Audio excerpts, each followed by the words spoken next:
Daniel was a fisherman in a small coastal village.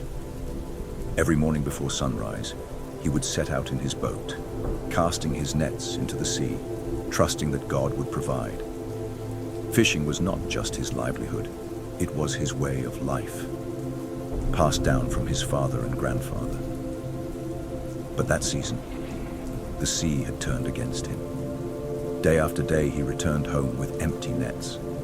The other fishermen also struggled, but Daniel's situation seemed worse.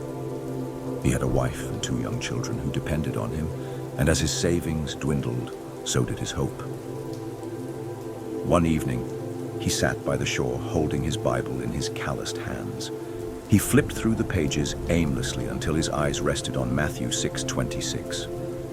"Look at the birds of the air.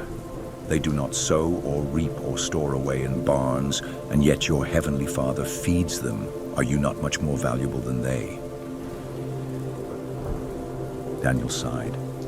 He wanted to believe, but doubt gnawed at him.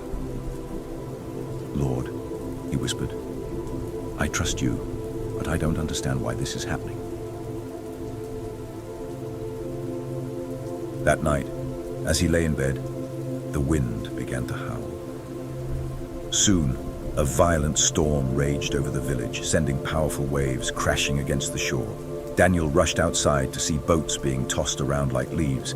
He feared his own small fishing boat would be destroyed, but as the rain poured down, he could do nothing but pray.